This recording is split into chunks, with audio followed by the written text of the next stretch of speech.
Okay, so we're calling to order the Finance Subcommittee meeting of City of Bloomington Utilities on November 8th, 2021. And the item on the agenda is to listen to proposal for refunding some bonds. Is that my cue? That is. Hey, well, thank you. And I appreciate y'all letting me join virtually today. Before we go through, I've got a couple slides that sort of summarize things pretty well, but I want to compliment and commend Laura and Vic for the absolutely superb job they did on our ratings call last week at Standard & Poor's. They nailed every question, and of course, coming off COVID, you've seen swings in some of the sales, particularly with the IU and so forth. So they really nailed every one of those questions very professionally and accurately, completely, and effectively. So I'm hoping we get, maintain our rating that we definitely deserve on that. So I did want to make that comment first. The proposal on the table is to refinance.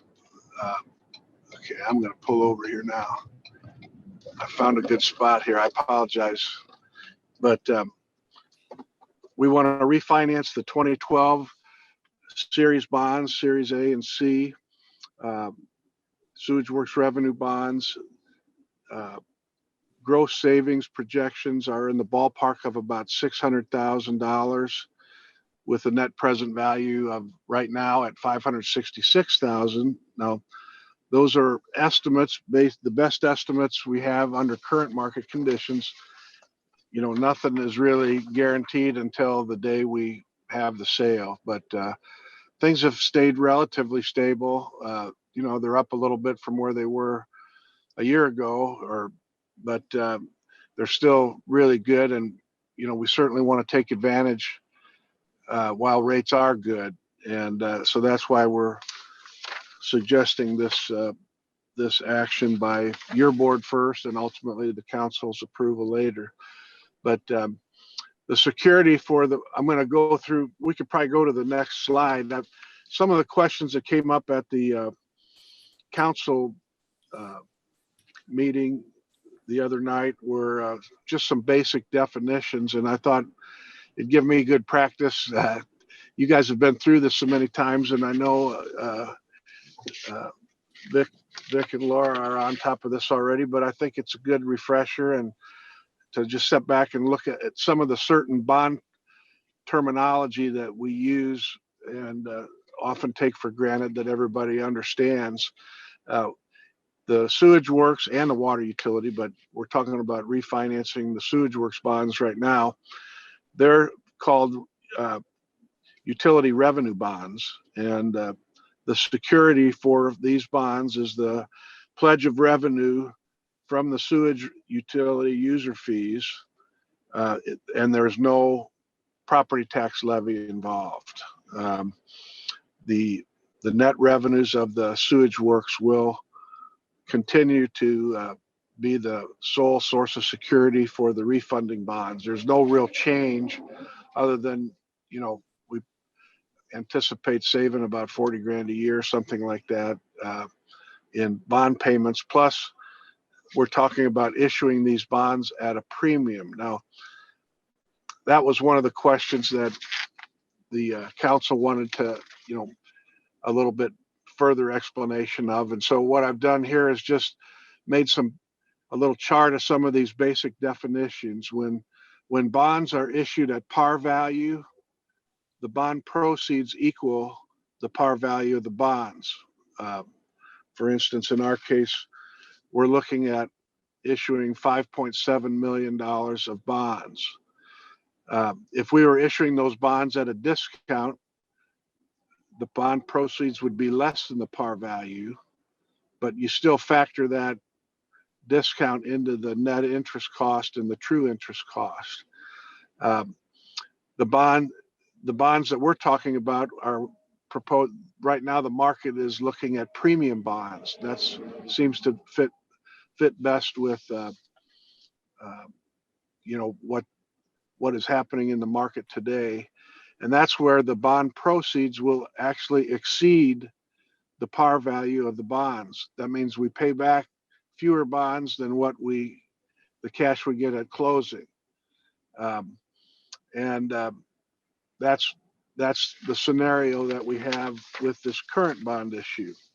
And if we go to the next slide, I'll kind of point out this is our sources and uses of funds schedule, and it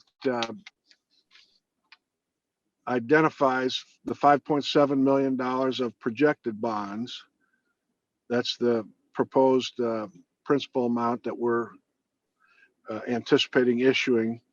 But then there's an original issue premium, $532,000. That is additional bond proceeds that we'll receive that we won't pay back directly. Now, indirectly, we pay it back. It's factored into the coupon rate of the bond. But the coupon rates can vary based on bonds being at, if they're issued at a premium, the coupon rate's going to be higher. If they're issued at a discount, the coupon rates would be lower. But we're actually getting over $530,000 of funds right up front. That's actually a net gain right out of the box. Then we pay a little bit higher coupon rate over the life of the bonds. There are some other funds that we're putting into the deal primarily so that we can pre-fund the money that's due in January. Since we're closing this deal in December, we need to cover the January bond payments. And so that's the sinking funds, the $736,000 that you see as the sinking fund. Well, that is part of the $7 million that we're going to have to put in escrow, because that includes interest on the normal bond payment that's due January 1st. So the escrow deposit, which is what is necessary to pay off not just the January 1st payment, but also the all the bonds at, I believe, on January 15th would be the date that those all would be settled. But so that's where we're basically receiving over 6.2 million in proceeds. We'll only pay back 5.7 million, but we'll pay the coupon rate on the bonds will be a little bit higher. And then I'll explain, the relationship there in just a moment. But the other funds that we're going to add to the deal are the debt service reserve funds that we have currently for the 2012 Series A and Series B bonds. As you see right below, under the uses of funds, you see 903,000 of funding of our new debt service reserve account. So the rest of it will cover all of the underwriting fees and the cost of issuance, about little over 200,000. So, a question. Yeah. On the slide, the DSR funds are both designated as 2012A. Should one of them be B?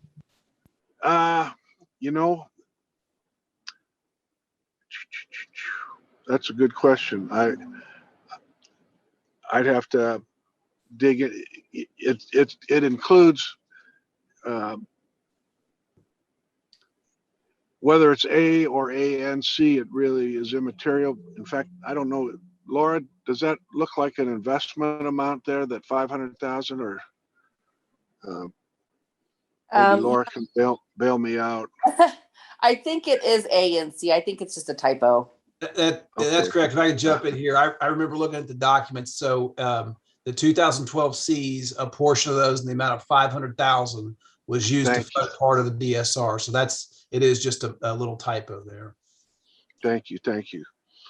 Does that, I'll fix that before Wednesday night when we go to the council. But sorry about the confusion there. Thank you for catching that. You guys are paying attention, I'll tell you. So at any rate, that's our sources and uses of funds schedule. We get different runs on the actual payment schedules, but the last page here summarizes really the big picture of the comparison of the two, the refunding versus the existing bonds. And again, we're issuing the bonds at a premium of 532,000. The coupon rates will say 3%. That's what we'll pay. And that sort of makes up for the difference between, getting an extra, over $500,000 of funds over and above what we have to pay back. But it's a day one gain because we get that money right out of the box. So when you throw in all of the costs of issuance and account for the premium, the $532,000 bond premium, the actual true interest cost, and these are all in true interest costs because it includes all the issuance costs. On a refunding, you definitely want to look at it that way. We're at about 1.8%. The net present value of the savings is in excess of 560,000 based on today's market. I need to keep making that caveat, but this is going to start moving pretty quickly here, assuming we go forward. And again, so when we talk about what does a premium mean on this deal, and again, these comments were kind of geared towards some of the questions that came up for council, but in this case, our bond proceeds will exceed the par value of the bonds by over $500,000. We're issuing 5.7 million in bonds, and we're getting proceeds of over 6.2 million. And so again, those premium bonds create, what I call day one savings. And again, the all-in true cost is quite a bit less than the coupon rate when you factor in the upfront cash premium. So that's I know I went through that sort of fast, but did everybody? I know this group has been through a number of these, and are there any questions that you all have or I have my question is that it seems that last year, maybe a year ago or so, we refinanced a couple of bonds then. So Yes. The question is, why didn't we do this back then when the rates were even better? Is there some limit to what we can do in a year? That's an excellent question. And the reason is these bonds were issued in 2012 and there's a 10-year call protection. So the first opportunity to call these bonds is actually January 15th. And that'll be the date that you have a bond payment due January 1st, and then the redemption will occur on January 15th. But they weren't eligible to be refinanced. To make it a current refunding, in the past, we used to be able to do what's called an advance refunding, where you refund the bonds in advance of the call date. But and then you put the money in escrow for however long, and you could do that where you could issue the bonds in advance of the call date. But now, in order to qualify for tax exempt status, you can't do them before the call date anymore. So this is the first date in which we can possibly do that. But that is a very insightful question. And, believe me, Laura and Jeff are on top of these things whenever they're eligible to be called. We're looking at them, and but that's an excellent question. I hope that answer Yeah, that's great. explains. Yeah, Okay. I assumed it was something like that, and I'm glad that Yes. everyone's on top of it. Yes. So good Yep. news. Yeah. No, you guys have really terrific folks running these utilities for you. It's very exceptional, and Yeah. again, that came through at the S&P rating call last week, loud and clear. And Mega and Amanda, you have any questions? None for me, Jim. Thanks. None for me either. Thank you. Okay, I think if there are no questions, then we need a vote of the subcommittee whether to accept the recommendation for the refunding of these bonds. So would someone make a motion? So moved. Second.